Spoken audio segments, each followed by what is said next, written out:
Capítulo 3. Investigação no Elite. Todas as manhãs, a chegada dos estudantes ao colégio Elite era uma algazarra total. Naquela terça-feira, a excitação era muito maior, pois o desaparecimento do Bronca não era coisa que se conseguisse manter em segredo. Embora o diretor do colégio tivesse tentado abafar o escândalo de todas as maneiras, os caras tinham passado todo o dia anterior investigando secretamente, e a polícia também tinha feito a sua parte. Por todos os lados, policiais fardados e a paisana espalhavam-se como se o Elite estivesse para ser atacado por um exército. Agora Miguel estava ali, na sala do professor Cardoso, o diretor do colégio Elite, um homem importante nacionalmente, ou melhor, mundialmente respeitado como criador de uma experiência educacional avançadíssima, o colégio Elite. Naquele colégio, a palavra diálogo traduzia o relacionamento entre alunos e professores, ou entre representantes dos alunos e diretor do colégio. E ali estavam Miguel como presidente do Grêmio e o professor Cardoso como diretor. Miguel, eu conto com você, começou o diretor. É preciso manter os estudantes tranquilos e confiantes na atuação da polícia. Tudo está sob controle. Não há nada a temer. A polícia já tomou todas as providências. Que providências, professor Cardoso? A polícia já encontrou o Bronca? Já sabe o que aconteceu com os outros estudantes desaparecidos? Ainda não, Miguel, mas... Então, a única forma de acalmar os alunos do Elite é falar a verdade para eles. O professor Cardoso encarou Miguel com uma expressão divertida. A verdade? Qual verdade? Só existe uma verdade, professor Cardoso. É mesmo? Sorriu o diretor. E qual é ela? É falar francamente do desaparecimento do Bronca. É contar a eles tudo o que a polícia já descobriu. É alertá-los para que eles possam se proteger e evitar que um deles seja a próxima vítima. Quem lhe disse que haverá uma próxima vítima? E quem garante que não haverá? Professor Cardoso. O diretor recostou-se no espaldar alto de sua cadeira giratória. Percebeu que não seria fácil dobrar a personalidade do rapazinho. Eu não posso garantir a você que nenhum outro garoto será sequestrado, Miguel. O diretor recostou-se no espaldar alto de sua cadeira giratória. Percebeu que não seria fácil dobrar a personalidade do rapazinho. Eu não posso garantir a você que nenhum outro garoto será sequestrado, Miguel. Mas eu posso assegurar-lhe que qualquer escândalo maior em torno do desaparecimento do nosso aluno só poderá ser prejudicial ao Elite. Acho que não se trata de evitar escândalos envolvendo o Elite, professor Cardoso. O Elite já está envolvido. O diretor suspirou profundamente. Há pouco você disse que só existe uma verdade, não foi, Miguel? Você ainda é muito jovem, não faltará a ocasião de aprender que as coisas são relativas. A verdade tem várias facetas, dependendo do lado que se olhe. Um mesmo fato pode parecer totalmente diferente. Eu só vejo um modo de olhar a verdade, interrompeu Miguel. O modo certo. O professor Cardoso ignorou a interrupção. Veja o caso do desaparecimento do Bronca, por exemplo. Se alertarmos nossos alunos, talvez estejamos alertando também os sequestradores. Se contarmos a todo mundo o que sabemos, talvez estejamos nos revelando também para os bandidos. O senhor quer dizer que já há suspeitos aqui mesmo no Elite? Eu não disse isso para não prejudicar as investigações. A polícia não está confiando nem em mim. E eles estão muito certos. Já conseguimos também a colaboração da imprensa. Nenhuma providência policial será noticiada até que os estudantes sejam encontrados. Só falta agora a sua colaboração. Miguel, conhecemos a sua liderança e contamos com ela. Temos de impedir o pânico dentro do Elite. É só isso que eu peço, impedir o pânico. Verei o que posso fazer, professor Cardoso. Nesse momento, a secretaria do diretor abriu a porta. Professor Cardoso, os policiais chegaram. Eu estava esperando por eles. Peça para entrarem, por favor.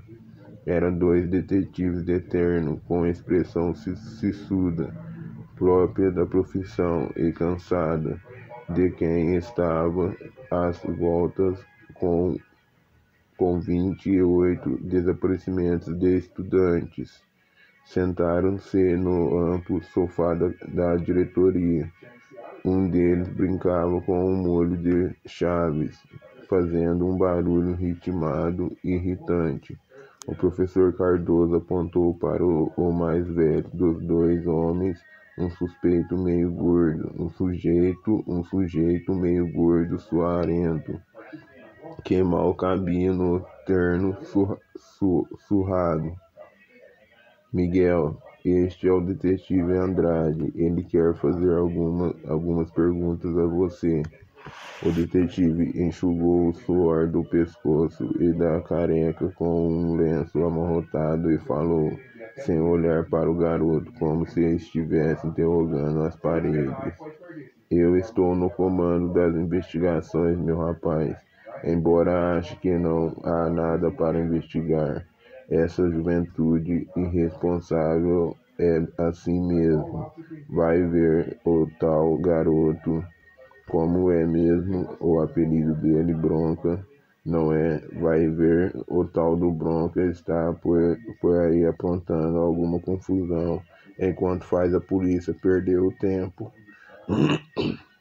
Na verdade, daqui a pouco vai reaparecer com a cara mais sem vergonha do mundo. Essa juventude. O outro detetive levantou-se, caminhou até Miguel e colocou a mão amigavelmente no ombro do garoto. Era mais moço que Andrade. E Miguel sentiu uma sensação de conforto, de amizade no rosto simpático e bem barbeado do detetive.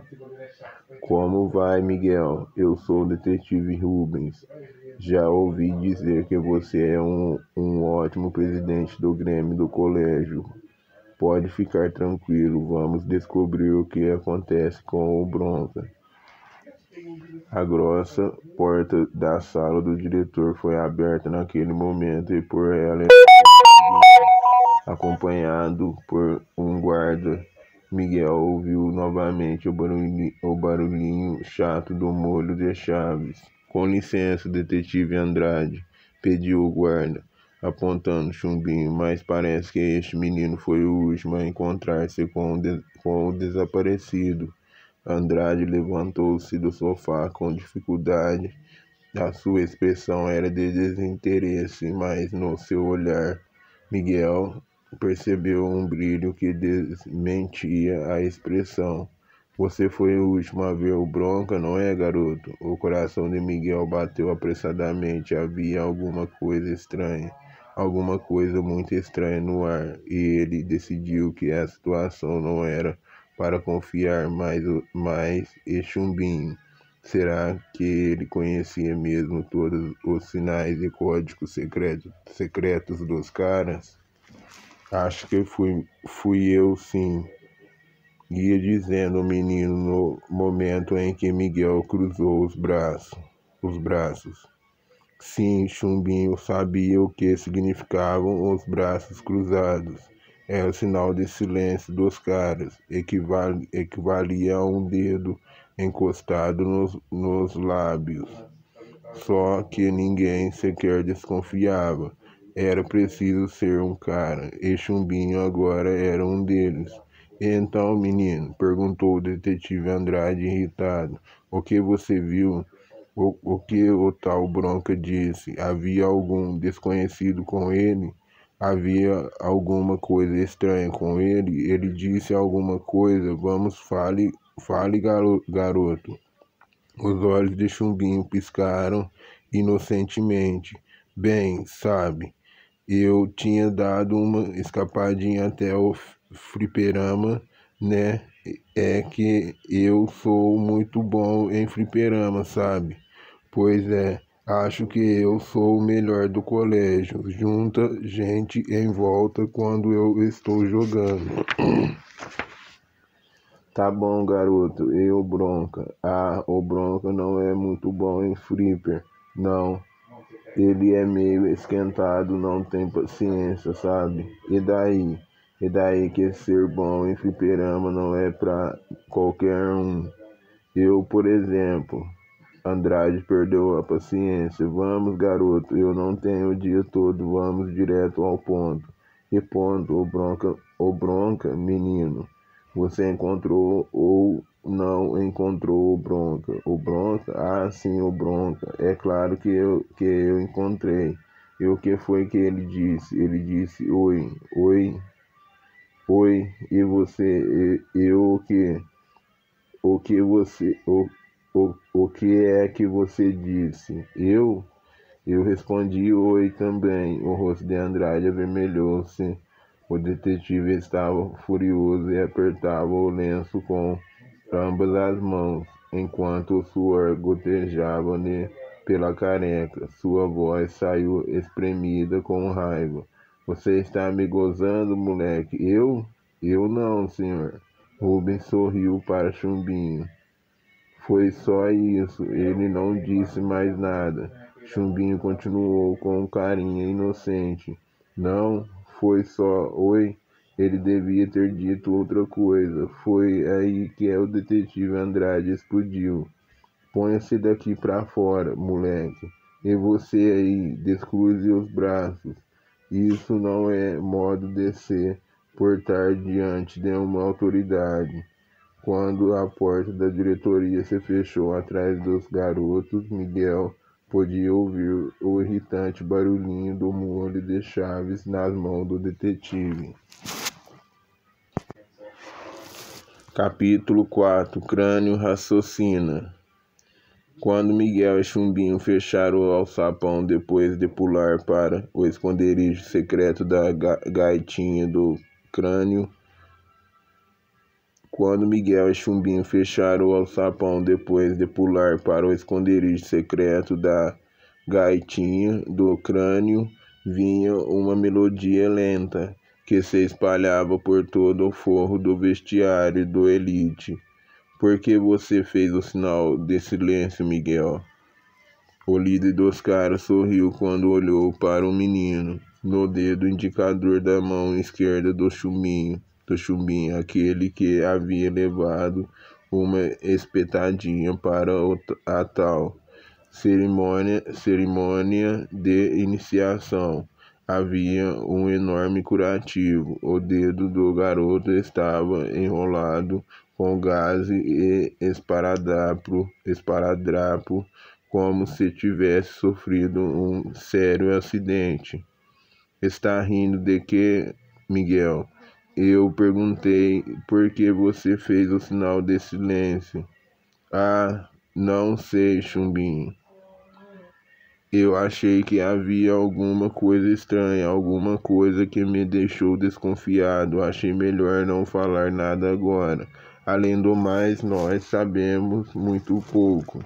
Mas tem aquele jeito estranho do Bronca. Ele nunca foi obediente assim. Pois é, Chumbinho. É só isso que temos e não vamos contar nada para ninguém, pelo menos por enquanto. Magri e Calu chegaram juntos e a menina foi a primeira a apresentar seu relatório. Enquanto Magri falava, o som da gaitinha do crânio ficou suave como uma carícia. O Bronca tinha uma namorada sim, mas a garota não sabe de nada, não viu nada, nem ninguém estranho, nem ninguém estranho. Está tão desolada com o desaparecimento do Bronca que até já arranjou outro namorado para ter com quem se consolar. E você, Calu? Nada estranho, Miguel. Nada estranho, Miguel. Ninguém se lembra de ter visto o Bronca falando com alguém desconhecido, nem sabem dizer se o Bronca estava diferente. Nada, nada mesmo. Eu descobri que o Bronca era um sujeito meio reservado, relatou Miguel. Não deu para saber se ele frequentava algum lugar especial fora do colégio. Acho que estamos empacados, caras.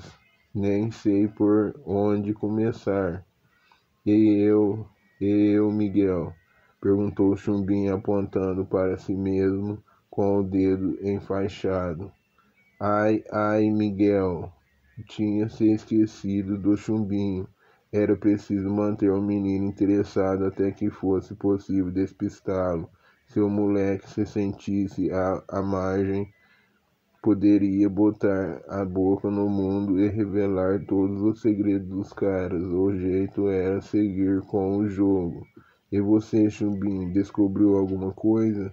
Eu grudei no Bino o dia todo, como você mandou, e descobri que ele é legal, gente fina, bom papo, só que não é de nada no flipper. Só que não é de nada no flipper. Não diga, Chumbinho, não diga, Chumbinho. Descobri também que ele não era muito ligado no Bronca. Parece que papearam uma ou duas vezes só isso. Nessa altura, todos os olhares estavam fixos no crânio. O rapazinho parou de tocar a famosa gaitinha, bateu-a na coxa para enxugar e falou, correndo os olhos por todos os companheiros, até encontrar os grandes olhos de Magri. Enrubesceu um pouco e começou. Este não foi um sequestro comum, caras. Acho que não devemos esperar por algum bilhete ou telefonema misterioso exigindo resgate. Crânio espalhou as cópias de recortes de jornal pelo chão. O Bronca é o 28º estudante a desaparecer em cerca de 2 meses. Vejam, desapareceram 3 estudantes de nove colégios diferentes. E é fácil de concluir então que o Bronca é a primeira vítima do Elite. A primeira vítima, o que é que você quer dizer com isso? Quero dizer que estamos agindo contra uma organização poderosíssima, na certa dirigida por uma cabeça privilegiada, finalmente um rival à minha altura. Mas os sequestros não são sequestros comuns. Há um método científico de amostragem. Estão sendo recolhidas 3 amostras de cada um de pelo menos 10 diferentes colégios, todos do mesmo padrão. Pelo jeito, eles querem jovens da classe alta, bem alimentados, saudáveis, boas cabeças atléticas. Então quer dizer que mais 2 alunos do Elite devem ser sequestrados ainda esta semana, hoje mesmo, talvez. Os caras se entreolharam. A lógica do raciocínio do crânio era indiscutível. O perigo estava presente e a ameaça era grave. Eles vão pegar mais 2 de nós, espantou-se a menina, mas para quê? Não sei ainda, Magri. Cheguei a pensar em um sequestro em massa para a obtenção de um vultoso resgate das maiores fortunas de São Paulo. Mas nesse caso, por que exatamente 3 alunos de cada colégio? Porque sempre os mais saudáveis, atléticos e inteligentes? Por que não simplesmente os mais ricos? Está claro, ele não vai pedir resgate. Ele quem? Não sei quem é ele, mas eu sinto que estou diante de um grande cérebro, alguém muito especial, perigosamente muito especial. Mas o que este tal cérebro pretende com os estudantes sequestrados? Acho que esse cérebro criminoso não está sequestrando estudantes, Calu, está recolhendo cobaias.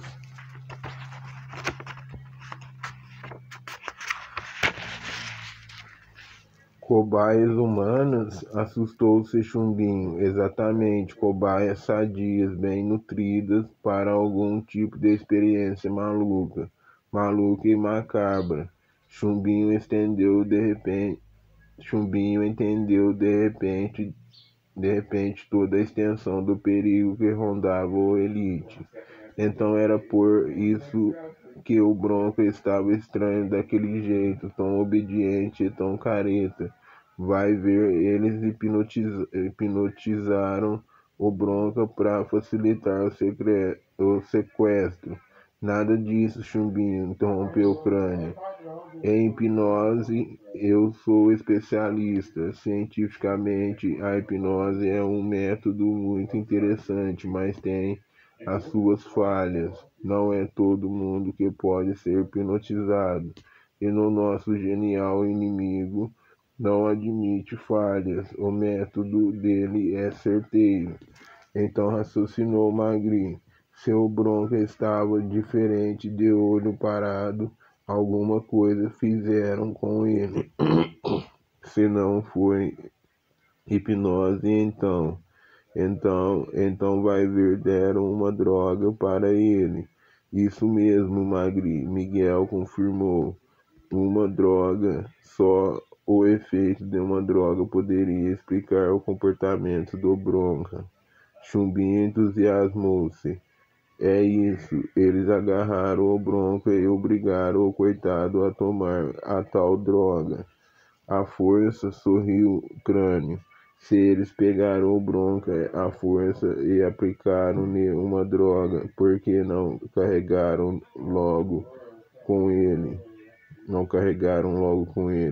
Porque ele ficou livre para circular por aí e ainda bater um papinho com você. Chumbinho calou-se e a hipnose e a hipótese mais terrível surgiu clara na cabeça de Miguel. Então o Bronca tomou a droga por sua livre vontade. Nesse caso, a droga foi oferecida a ele tranquilamente por alguém que ele conhecia e em quem confiava, ajuntou o Crânio.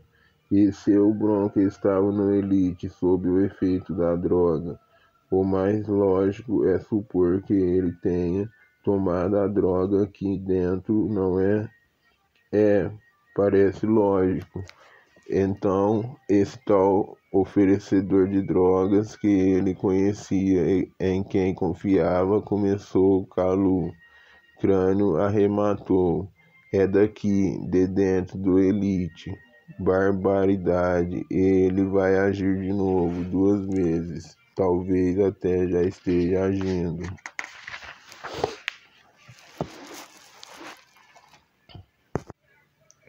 Capítulo 5. O plano de Miguel.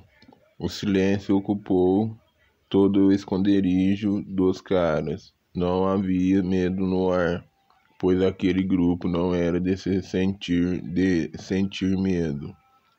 Mas os 5 corações batiam apressados, injetando ânimo nos 5 corpos, para enfrentar toda a ação que estava para vir. As notas agudas da gaitinha do crânio se fizeram ouvir, tornando ainda mais pesado o ambiente. Miguel estava pensando, estavam todos, e Chumbinho deu uma tossida que revelava o seu nervosismo. É o pó, isto aqui está cheio de pó, desculpe-se, desculpou seu menino. Sentado nas pernas, que era o jeito de Miguel sentar-se, o líder dos caras encostou o queixo no peito e fechou os olhos. Em grande concentração. A seu lado, o coração de Magri fazia subir e descer o último E do nome do colégio, impresso na camiseta da menina. Quase encostado no genilzinho do Calu, sussurrou com malícia. Você já notou os peitinhos que estão crescendo na Magri? Por um instante a calma do crânio pareceu perturbada. Numa hora como esta você... Calma, brincou Calu. Eu esqueci que você só pensa cientificamente. Crânio conseguiu controlar-se. Eu não penso só em máquinas, Calu. Eu penso em carne também. Não vá me dizer agora que você também é humano. Mas a provocação de Calu não encontrou ouvidos. O crânio estava novamente tocando a gaitinha. E em seu cérebro só havia lugar para o mistério dos estranhos desaparecimentos. O líder dos caras levantou a cabeça e olhou para o Chumbinho. Decidiu que estava na hora de acabar com a brincadeira do menino. O plano que tinha de ser posto em prática era arriscado. E ele não podia expor um garotinho como aquele a uma quadrilha tão impiedosa. Miguel encerrou a reunião dizendo que tinha prova de matemática naquele dia e precisava estudar na biblioteca. E a investigação.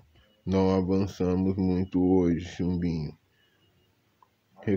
Recomeçaremos amanhã. O Elite está cheio de policiais. Acho que não temos nada a temer por enquanto.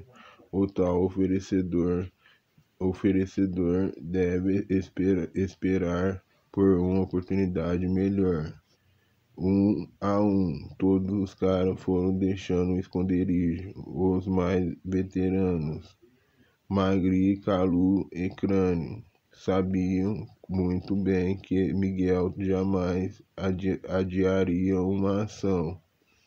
Entenderam que o amigo tinha um plano e sabiam que estudar na biblioteca era um código que indicava a cada um qual a próxima tarefa a cumprir.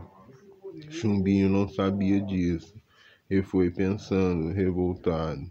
Esperar, mas o próprio crânio não disse que o tal oferecedor poderia estar agindo agora mesmo. De repente vem o Miguel e diz que a polícia tem tudo sob controle e que não vai acontecer mais nada. E eu que achava os caras um grupo tão sensacional. Bom, se Miguel pensa que eu vou ficar parado enquanto ele estuda para tal provinha, está muito enganado. E apressadamente Chumbinho foi fazer o que achava que tinha de fazer. Cada um por sua vez. Todos os caras veteranos passaram pela biblioteca depois que Miguel saiu de lá. Na página 112 do contexto da peça O Alto da Compadecida, de Ariano Suassuna, Calu encontrou sua tarefa em código. Nominha 60 melhores partidas, de Bob Fischer. Crânio descobriu o que tinha de fazer, e no Karatê Vital, de Matsutatsu Oyama, estava a parte da Magri. Não havia um minuto a perder. As ordens de Miguel eram claras e os caras puseram-se a campo. Miguel sabia que aqueles desaparecimentos tinham algum detalhe em comum. Tinham de ter. Quando eles descobrissem qual era esse detalhe, certamente chegariam à solução do problema. Examinando as notícias dos jornais, Miguel verificou que o método da quadrilha era sequestrar todos os 3 estudantes de uma mesma escola antes de passar para a próxima. Isso queria dizer que o tal oferecedor infiltrava-se em uma escola, ganhava a confiança de 3 meninos ou meninas, oferecia a droga e depois abandonava aquela escola. Aí estava um padrão. 9 escolas haviam sido visitadas pelo tal oferecedor de drogas em pouco mais de 2 meses. Isso queria dizer que o bandido ficava mais ou menos uma semana em cada colégio. Portanto, deveria ser um só. Se houvesse mais de um, certamente poderiam atacar mais de uma escola na mesma semana. O oferecedor era um só, mas quem seria ele? Um dos professores, Miguel, achava difícil encontrar um professor que trabalhasse nos 10 colégios ao mesmo tempo, mas de qualquer forma tinha mandado Crânio comparar as listas de professores de todas as escolas envolvidas. Um dos funcionários não poderia ser, pois ninguém consegue mudar de emprego a cada semana. Além disso, o quadro de funcionários do Elite era o mesmo desde o começo do ano. Ninguém tinha sido admitido ou demitido desde então. Seria um dos alunos bobagem. Como é que um estudante poderia frequentar um colégio diferente a cada semana? Havia os pipoqueiros, sorveteiros e vendedores de bugigangas que sempre cercam os colégios, disputando as mesadas dos estudantes. Mas foi fácil verificar que todos os vendedores ao redor do Elite eram sempre os mesmos há muito tempo, e nenhum outro havia aparecido para fazer concorrência. Assim, por eliminação, a lógica dizia que o oferecedor não agia dentro das escolas, mas ele tinha de agir, senão como explicar que todos os estudantes tivessem desaparecido em suas escolas e não em suas casas, seus clubes ou outro lugar qualquer. Como explicar o Bronca dentro do Elite falando com o Chumbinho e assombrado como um cretino? Claro, o oferecedor trabalha dentro dos colégios. Era alguém de dentro, só podia ser. E se faltavam ainda 2 alunos para completar a trinca que deveria desaparecer do Elite, o oferecedor ainda estava ali por perto, mas quem seria ele? Crânio tinha razão. O plano parecia perfeito, sem uma falha, produto de uma mente criminosa fora de série. Era preciso procurar outras peças para montar aquele quebra-cabeça. Tinha de haver alguém ou alguma coisa comum ao Bronca e aos outros 27 infelizes que tinham caído nas mãos do cérebro criminoso. Por isso, tinha mandado Magri localizar as famílias de 9 dos desaparecidos, separado mais 9 para Calu investigar, ficando com os últimos 9 para si. Quem sabe se depois, juntando o que cada um ouvisse, fosse possível esclarecer aquele mistério. Entardecia quando Miguel estacionou a bicicleta na porta de uma rica mansão no Jardim Europa, depois de já ter conversado com 2 famílias de estudantes desaparecidos e de não ter conseguido localizar uma terceira. Foi aí que um carro da polícia parou ao seu lado. "Olá, Miguel", cumprimentou alguém de dentro do carro. O líder dos caras ouviu nitidamente o barulho irritante do molho de chaves.